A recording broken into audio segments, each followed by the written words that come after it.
잠깐만. 야.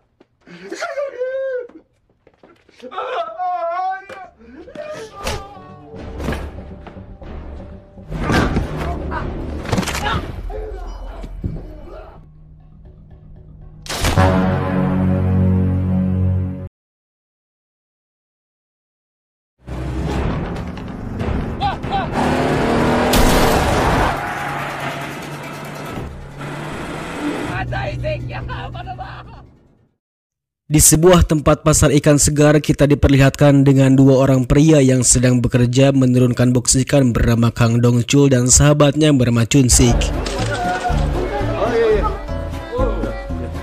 Diketahui mereka berdua berprofesi sebagai penyuplai ikan ke pedagang pasar, minimarket, dan yang lainnya. Di sana mereka berdua langsung mengantarkan pesanannya masing-masing kepada pedagang di pasar tersebut. Namun tak disangka di tempat itu terjadi keributan kecil yang disebabkan oleh para penagih pasar yang menagih biaya lapak kepada seorang pedagang karena menunggak pembayarannya. Di situ dia kemudian mendorong dan menyuruh si pedagang itu untuk pergi dari pasar ini jika tidak mau membayar.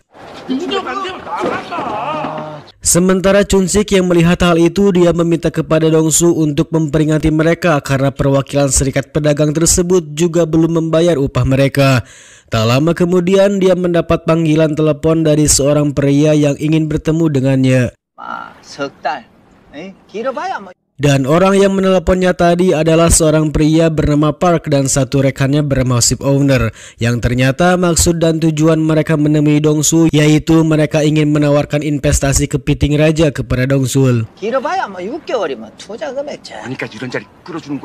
Dan setelah melihat kepiting yang akan diinvestasikan, akhirnya mereka berdua pun tertarik untuk menerima tawarannya.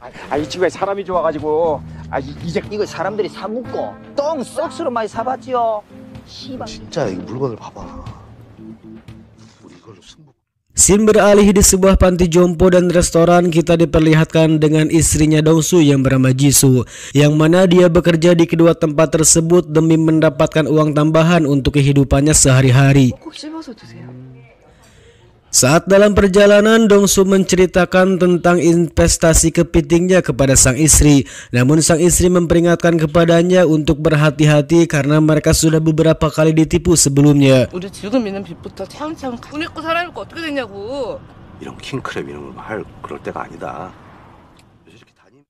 Di sisi lain kita diperlihatkan dengan sekelompok gangster yang berprofesi sebagai pemilik perusahaan peminjaman uang. Di situ mereka terlihat membuka paksa pintu tersebut untuk menagih sejumlah uang yang macet, dan kelompok gangster itu diketuai oleh seorang pria bernama Gitai. Kemudian dia menyiksa orang tersebut yang tidak bisa membayar hutangnya. Bahkan pria itu hampir saja dibunuh agar mereka mendapatkan uang asuransi dari pinjamannya.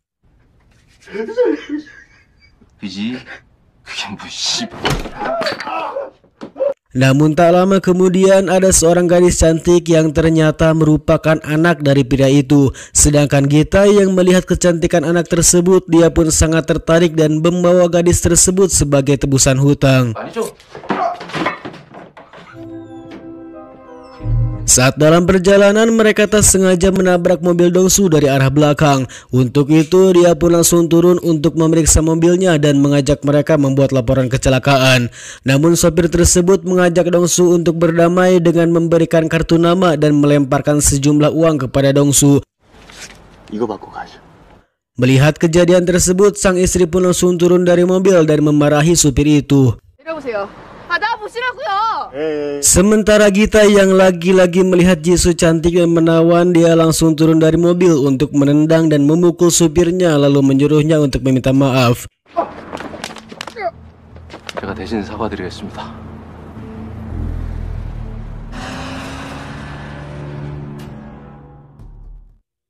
Keesokan harinya, Dongsu terlihat mendatangi kantor Serikat Perdagangan untuk meminta bayaran upahnya yang selama ini belum dibayar.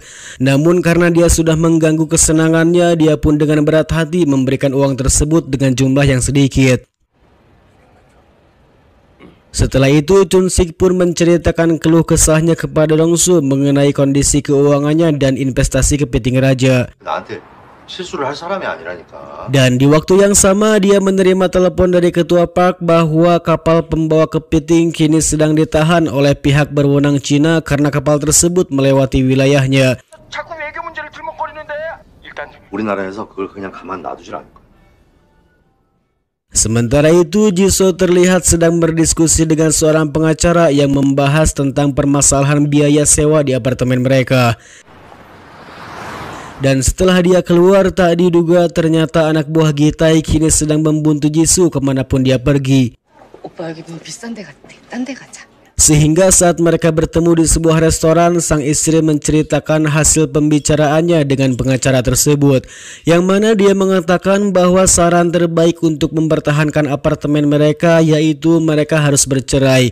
Mendengar hal itu, jelas Dongsu pun menolak saran tersebut dan mengatakan bahwa dia kini sedang mencari penghasilan lebih dengan melakukan investasi kepiting. Namun investasinya itu bukan dari tabungan atau hasil jeripayahnya, melainkan dia meminjam ke bank sebesar $100.000. Mendengar hal itu jelas membuat sang istri kaget karena tidak ada kabar sama sekali tentang pinjaman tersebut. Bahkan saking kesalnya dia langsung pulang menggunakan taksi ketika Dongsu sedang menyiapkan kue ulang tahun untuknya. 아, 제발 걱정하지 말라니까. 와이프가 지금 기분이 안 좋아가지고요.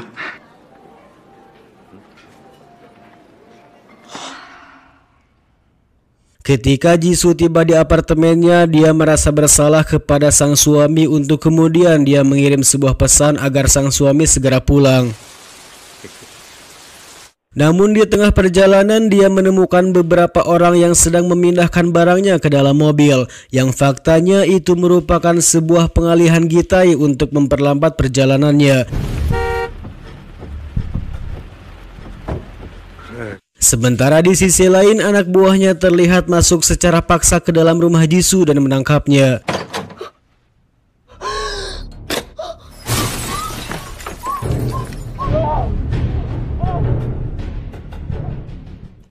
Dan setelah Dongsu pulang, betapa kagetnya dia setelah melihat kamarnya sudah berantakan dan tidak menemukan istrinya di sana. Untuk itu dia pun dengan cepat keluar rumah dan mencari istrinya yang hilang. Dan karena tak ditemukan, dia pun langsung melaporkannya ke kantor polisi untuk meminta bantuan kepada mereka. Di situ sang polisi memperlihatkan sebuah rekaman hasil CCTV saat kejadian tersebut. 경로를 파악하고 있으니까 너무 걱정 마시고 밤 9시 30분 이후에는 Setelah itu dia mendapat telepon dari Gitai yang mengatakan bahwa dia jangan sekali-kali menghubungi polisi jika istrinya tidak ingin mati. Dia juga mengatakan bahwa dia meninggalkan kartu nama di atas kulkas di apartemennya dan dia meminta untuk bertemu di sebuah restoran pada jam 2 siang. 집에 냉장고 보면은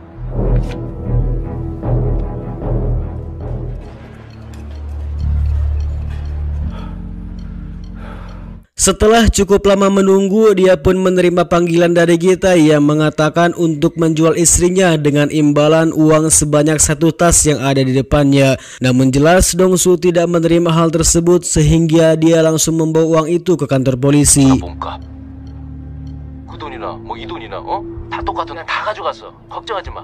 나도 그냥 준식아! 아니라고. Dan setelah dia sampai, para polisi pun menyimpulkan bahwa kasus ini merupakan kasus perdagangan manusia. 제 와이프가 납치된 다음에 제가 이 돈을 받았다니까요. Keesokan harinya dia pun datang lagi ke kantor polisi untuk menanyakan tentang perkembangan kasus istrinya. Namun karena kasus ini tidak viral atau tidak ada uang yang masuk, akhirnya para polisi pun terlihat tidak terlalu peduli dengan kasus tersebut. Dan di tempat itu juga dia melihat poster yang cukup banyak tentang informasi wanita yang hilang di daerah ini. Melihat hal itu, dia pun merasa bahwa kinerja kepolisian sangatlah lambat sehingga dia pun berinisiatif untuk melakukan penyelidikannya sendirian. 이제 우리 기름값도 간당간당해. Dan karena dia butuh biaya operasional, dia pun kembali mendatangi kantor perwakilan Serikat Pedagang untuk meminta sisa upah yang belum dibayarkan. Namun kedatangan Dongsu ke sana malah diusir oleh mereka sehingga terjadi aksi baku hantam saat itu juga. 내 돈 가지고 와 빨리. Setelah itu dia pun langsung mendatangi seorang detektif swasta yang bernama Mr. Beer. Dan tujuan dia datang ke sana yaitu untuk meminta bantuan kepadanya. 아니 뭐 일단 앉아서 기다려. 납치가 아니야. Setelah mendengar penjelasan dari mereka, dia pun berpendapat bahwa kasus ini bukanlah kasus penculikan, melainkan perdagangan manusia. Dia pun mengatakan bahwa memang sudah banyak sekali orang yang datang kepadanya dengan kasus yang serupa yang dialami oleh Dongsu. Sedangkan Dongsu yang sudah kesal pun dia merasa bahwa dia tidak akan membantunya untuk mengungkap kasus ini.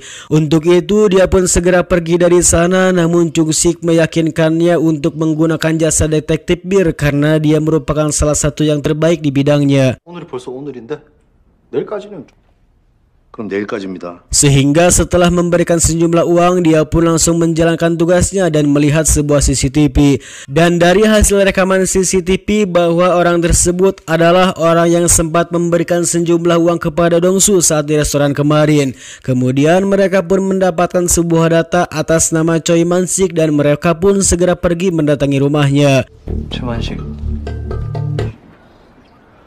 그럼 Setelah berhasil diinterogasi, ternyata dia telah menjual nomor polisi mobilnya ke bandar judi karena dia ketagihan petir Zeus di sebuah bandar. Setelah itu, mereka kemudian mendatangi tempat perjudian yang diberitahukan oleh Choi Man-sik.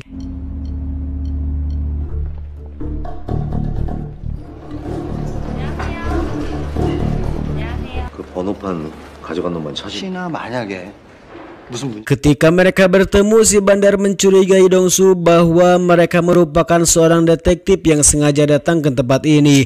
Atas kecurigaan itulah dia meminta kepada semua anak buahnya untuk memberi pelajaran kepada Dongsu.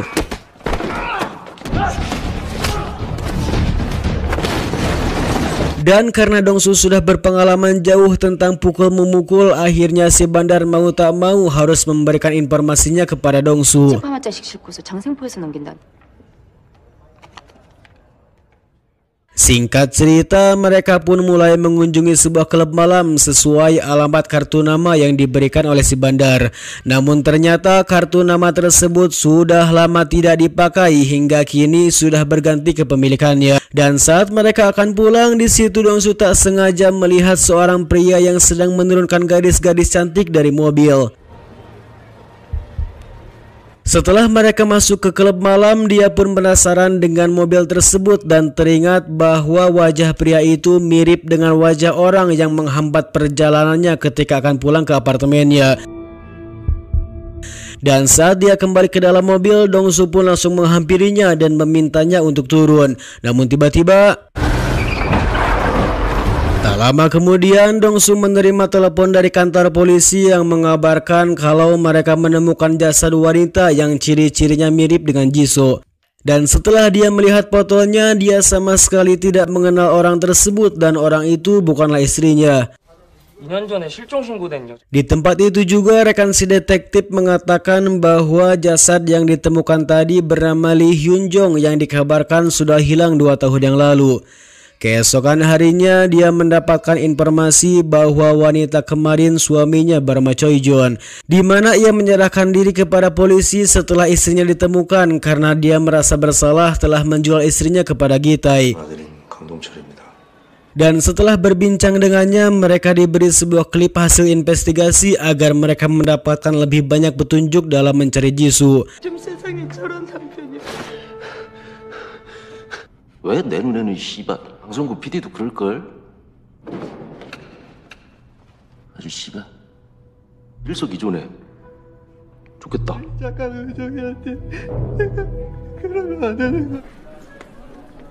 Tak lama setelah itu, tak diduga dia justru melakukan bunuh diri dengan melompat dari atas gedung.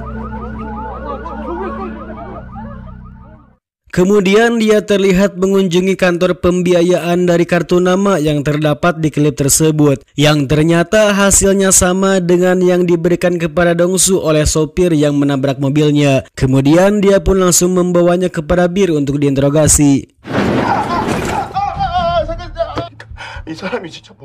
Di sisi lain, ternyata Gitai melihat kejadian tersebut melalui rekaman CCTV.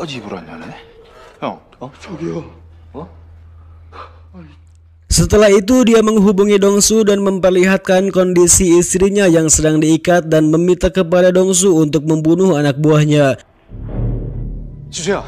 아무 말도 안 했습니다. 아무 말도 안 했습니다. 진짜. 지금 죽여. 1분 준다.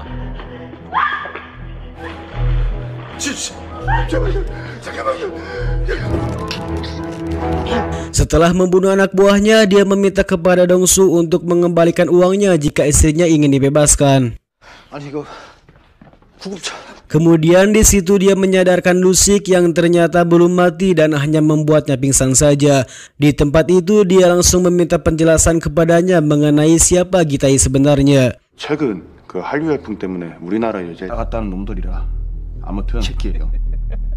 식었는데 자신 Dan karena uang Gitai sudah diberikan kepada polisi, akhirnya mereka pun merencanakan untuk mencuri kembali uang tersebut. 한 번만 따라 보세요. Sesampainya di sana, Bir dan Jungsik di situ mereka berdua menyamar menjadi seorang jaksa di hadapan mereka.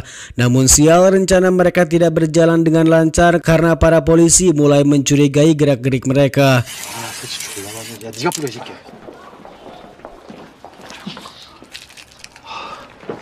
사건 번호가 어떻게 되지? 아니 사건 번호가 여기 사인하시고요. 몇 개 먹어요. 그래서 이진호. Sedangkan Dongsu yang mengetahui penyamaran mereka mulai terbongkar, dia pun berinisiatif meledakkan salah satu mobil polisi untuk mengalihkan perhatian. Sehingga pada akhirnya mereka pun berhasil membawa kembali uang tersebut. 제가 사과드릴게요.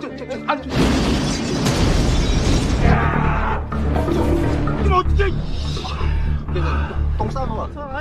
Di sisi lain, tepatnya di persembunyian wanita hasil penculikan, di situ Gitai sangat marah kepada anak buahnya karena telah menganiaya salah satu wanita yang mencoba melarikan diri. Tak lama kemudian dia mendapat kabar dari Dongsu yang mengatakan bahwa mereka berhasil mendapatkan kembali uang tersebut.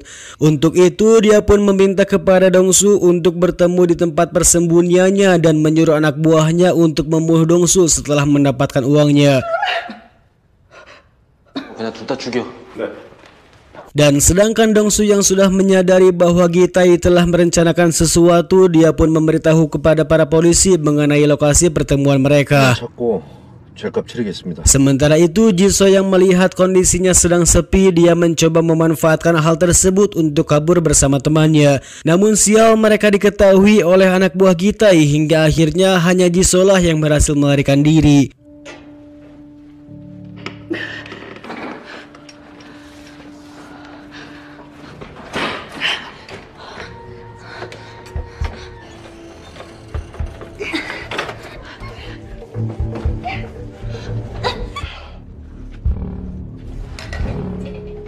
Di tengah perjalanan, dia langsung memberhentikan sebuah taksi dan memintanya untuk segera diantarkan ke kantor polisi. Namun sial, saat dalam perjalanan mereka terkena macet sehingga akhirnya Jisoo memutuskan untuk berjalan kaki menuju kantor polisi. Di sisi lain, Dongsu yang sudah sampai di lokasi Gitai, dia pun langsung menghajar anak buah Gitai satu persatu.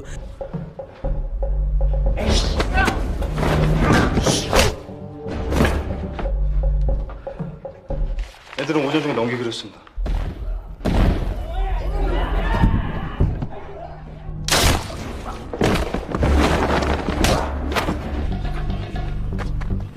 Sedangkan Bir dan juga Jungsik terlihat membebaskan para wanita yang akan dipindahkan ke tempat persembunyian yang lain.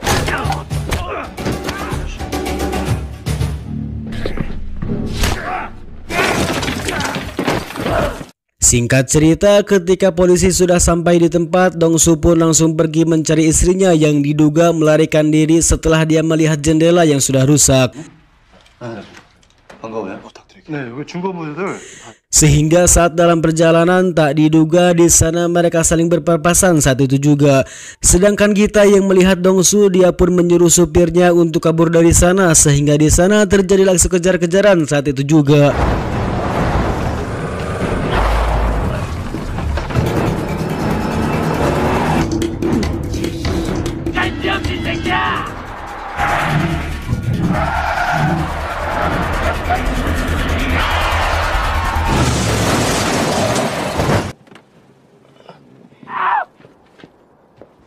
Dan dengan dendam yang sudah membara, akhirnya terjadilah sebuah baku hantam yang mampu dimenangkan oleh Dongsu.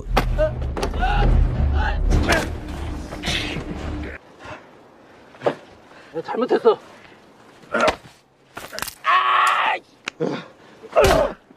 Setelah itu dia pun langsung menghampiri istrinya yang sedang pingsan, namun tak lama kemudian datanglah mobil ambulan dan para polisi untuk menangkap Gitai.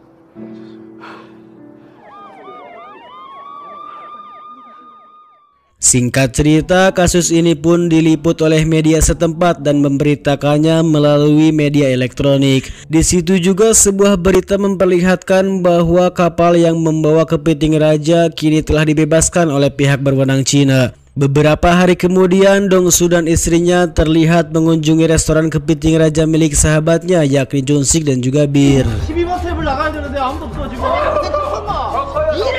근데 자기야 오늘 생일인데 아무것도 하지 마. 내가 다 발라줄게.